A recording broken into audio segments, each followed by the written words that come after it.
बिल्कुल ठीक है। राजा साहब, इसमें कोई आपको हैरत तो नहीं हुई जब इस तरह के केसेस में फैसला आता है, यानी शहबाज शरीफ साहब को जब बरी किया गया तो एफआईए ने उसको किसी और अदालत में चैलेंज नहीं किया, तो चैलेंज ना करना आपके ख्याल में ये अनप्रेसिडेंट, ये अनयूजुअल है कम से कम, या करना चाहिए था? देखिए, इट्स नॉट अनयूजुअल। जब आपके सामने मैंने कहा कि स्टेटमेंट आ गई प्रोसिक्यूटर की और डीजी एफआईए के बारे में कहता है कि वो केसेस को परसू नहीं करना चाहते, जब कोर्ट से इस किस्म के ऑर्डर आ जाते हैं, जब ये कह दिया जाता है कि जनाब ये जो उनसे हैं कि जी सलमान चूँकि वो दोनों बरी हो गए, शहबाज शरीफ और हमज़ा, और शहबाज शरीफ और हमज़ा का स्टांस ये रहा कि जनाब हम तो सियासत कर रहे थे, हमें क्या पता, सलमान से पूछिए। अगर आपको याद हो, ये दिस वाज देयर स्टांस कि इनका सलमान बिजनेस देख रहा था।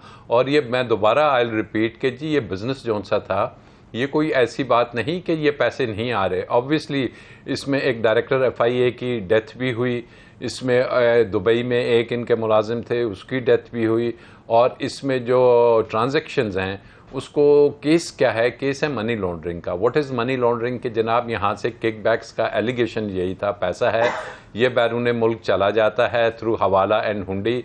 बैरून मुल्क जो से हैं इनके जो एम्प्लॉयज़ हैं उनके अकाउंट्स में ये पैसा दोबारा आके लैंड होता है, और फिर ऑन रिकॉर्ड है कि उनके अकाउंट्स में से जो कंपनी के डायरेक्टर्स हैं जिसमें ये पूरी फैमिली है, उनके अकाउंट्स में जाके ये जमा हो जाता है। बल्कि उसमें बताया जाता है कि कौन कौन से फैमिली ने प्रॉपर्टीज खरीदी हुई हैं, कौन से विलास खरीदे हैं, विला का नंबर क्या है, प्लॉट नंबर क्या है, वो इनके पैसों से, इनके अकाउंट से पैसे निकलवा के इस प्रॉपर्टी को पे किया गया है। तो अब ये इसके रिकॉर्ड डॉक्यूमेंट का हिस्सा है। बात यह है कि जनाब इसमें जो आला अदलिया है उसके पास तो बहुत से इख्तियारात हैं, सेक्शन 561 है और बड़ी आला अदलिया आज खुद नोटिस तो नहीं लेगी ना, चैलेंज ही नहीं होगा तो क्या होगा? देखिए, चैलेंज ना भी हो तो ये स्टेट मनी है ना, इसमें उनके पास डायरेक्ट भी वे इख्तियार है कि वो देख सकते हैं कि ये जो फैसला है ये दुरुस्त है या नहीं।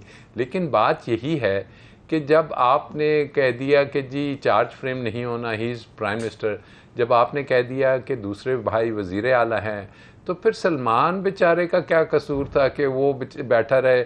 और असल में तो 5 साल या 4 साल इन्होंने ये जो मुकदमात निपटाए उसमें यही थे, जेल भी गए, सब कुछ हुआ। और दूसरी तरफ ये इस फैमिली का कहना है कि जी कुर्बानियां तो शहबाज शरीफ साहब ने, उनकी फैमिली ने दी, मियाँ साहब, और सही है। चले एक और सवाल का मुझे जवाब दे दें, फिर मैं आगे बढ़ता हूँ, दूसरे मौजू पर आता हूँ। मुझे ये बताइए कि ये जो कहा गया है अदालत की तरफ से कि इसमें जो एक्टर्स एंड फैक्टर्स थे, शहजाद अकबर समेत और बाकी लोग एफआईए के अफसरान, उनके खिलाफ कार्रवाई की जाए, तो क्या इसकी कोई मिसाल मिलती है? और ये कार्रवाई किस किस्म की होगी? क्या इसके लिए कोई मुकदमा दर्ज होगा? ये क्या हो, कैसे प्रोसीड होगा ये?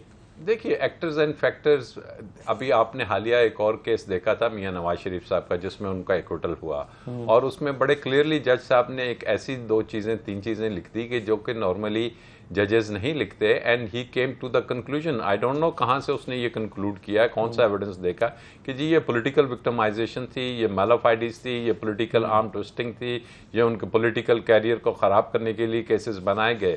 नैब की अमेंडमेंट्स आ चुकी हैं, नैब की अमेंडमेंट में बड़ा क्लियरली है कि अगर किसी इन्वेस्टिगेटिंग अथॉरिटी या एजेंसी ने ऐसे केसेस बनाए हैं तो 3 साल तक उसको सज़ा हो सकती है। क्यों रुका हुआ है? और अगर पानामा का केस या दूसरा केस में भी वो भी नैब के केसेस थे, गलती थी, वो जेआईटी भी आज यहीं बैठी हुई है, वो 5 के 5 मेंबर्स इधर ही हैं, क्यों उनके खिलाफ एक्शन नहीं लिया जा रहा कि ये तमाम के तमाम केसेस फोर्स थे, फैब्रिकेटेड थे, कहने पे बनाए गए, व्हाट्सएप ग्रुप पे ये जो जीआईटी बनी थी, ये तमाम बातें सिर्फ ऑप्टिक्स के लिए रह गई हैं कि जनाब हमें बता दिया जाता है कि जज साहब ने ये लिख दिया। वही जज बशीर जिसने मियाँ साहब को सज़ा दी नैब की अदालत में, आज भी क्या वजह है कि लॉ मिनिस्ट्री लगाती है उन्हें नहीं हटाती? वही जज साहब आज भी बैठे हुए हैं, वही जज साहब से अब तवक्का की जा रही है कि शायद गालिबन वो दूसरी साइड के केसेस देखेंगे। So these are the ground realities. हम इसी वजह से 149 नंबर पे आ गए हैं, नीचे आ गए। मुबारक हो। चलिए, बिल्कुल ठीक है। राय साहब, आज नवाज शरीफ साहब ने एक स्टेटमेंट दी है, वो कहते हैं कि जी मुझे मुल्क वापस आकर जेल भी जाना पड़ा तो मैं इसके लिए तैयार हूँ। तो ये ऑप्शन तो उनके पास 3 साल पहले भी मौजूद था। अगर इसी वो क्या है कि तेरी शर्तों पे ही करना है अगर तुझको कबूल, ये सहूलत तो मुझे सारा जहां देता है, तो ये सहूलत तो नवाज शरीफ साहब के लिए 3 साल पहले भी थी। नहीं, 3 साल पहले भी थी, लेकिन वो मरीम बीबी ने एक बात कही थी कि हमें गारंटी चाहिए, हमें यकीन चाहिए। शायद अब वो यकीन, वो गारंटी उनको नज़र आ रहा होगा और उन्होंने कहा शाम की फ़्लाइट से वो आ जाएंगे। लेकिन वो यकीन और गारंटी मैं समझता हूँ कि मौजूदा जो इस वक्त सुप्रीम कोर्ट में केसेस चल रहे हैं, जिसमें नैब अमेंडमेंट का एक बहुत इंपॉर्टेंट केस है, वो जब तक डिसाइड नहीं होता, क्योंकि मियाँ साहब का केस जो इस्लामाबाद हाई कोर्ट में पड़ा हुआ है, ऑल्दो अपील डिसमिस हुई है, वो तमाम हिंजेस अराउंड कि नैब के अमेंडमेंट्स रहती हैं, ये जो नई की गई हैं, तो उन्हें बहुत बड़ा रिलीफ मिलेगा। नैब की अमेंडमेंट्स ख़त्म हो जाती हैं तो उनको वो फिर मेफेयर अपार्टमेंट्स की और वो मनी ट्रेल और वो कतरी खात, ये दोबारा से उनको इसका जवाब देना पड़ेगा, उनको बताना पड़ेगा कि अब नए कानून में तो है कि बच्चों से की जो जायदाद है बाप से नहीं पूछी जा सकती, नए कानून में है कि बर्डन ऑफ प्रूफ जो उनसे है अब नैब ने साबित करना है। लेकिन अगर ये रिवर्स हो जाता है तो मियाँ साहब को ये कोर्ट की प्रोसीडिंग्स भुगतनी पड़ेंगी।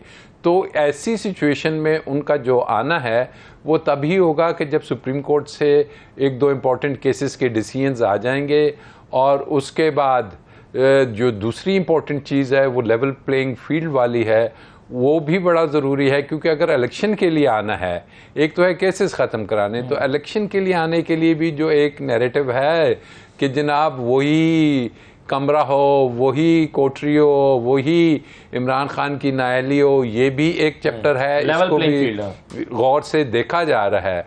और जहाँ तक अभी मौलाना साहब की आप बात कर रहे थे, तो मुझे समझ नहीं आ रही कि जी अगर इंटरम हुकूमत ने बनना है तो जो बेसिक उसका कैरेक्टर है वो तो लीडर ऑफ द अपोजिशन है, वो एक टिकट लेके उसको भी दे देते, वो भी दुबई चला जाता और वहां बैठ के फैसला होता कि जी interim leader of the opposition को मना लेंगे मेरा ख्याल है। देखिए ना, चीजें फैसले होंगे वो नहीं तो वो नन दिल के आदमी है, जिसको हम कहते हैं कि जनाब इसमें मीनिंगफुल कंसल्टेशंस, बड़ी आपने जजमेंट्स पढ़ी होंगी, तो वो राजा रियाज से कोई कंसल्टेशन होनी है। और नंबर 2 जो मौलाना साहब राजा रियाज, हाँ, और नंबर 2 जो राजा ये बैठे हुए राजा रियाज के डसे हुए फजलुर रहमान साहब जो देख रहे हैं, सितंबर को भी देख रहे हैं, सदर की पोजीशन खाली हो रही है, सदर भी किसी ने आना है, बहुत सी चीजें हैं और बहुत सी सीटों की एडजस्टमेंट। आप पता नहीं ये बात पसंद आ रही है नहीं आ रही, राजा रियाज साहब के साथ अगर शहबाज शरीफ साहब टिकट का वादा ना करते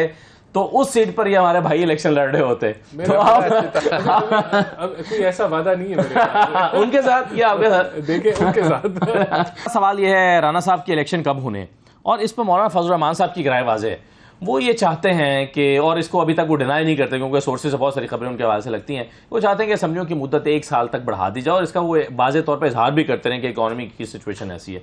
जरदारी साहब चाहते नहीं कि इलेक्शन अपने वक्त पर अक्टूबर नवंबर में होने चाहिए। आपकी राय क्या है? आपकी राय बज़ाहिर ये लगती है आप दरमियानी रास्ता ले रहे हैं कि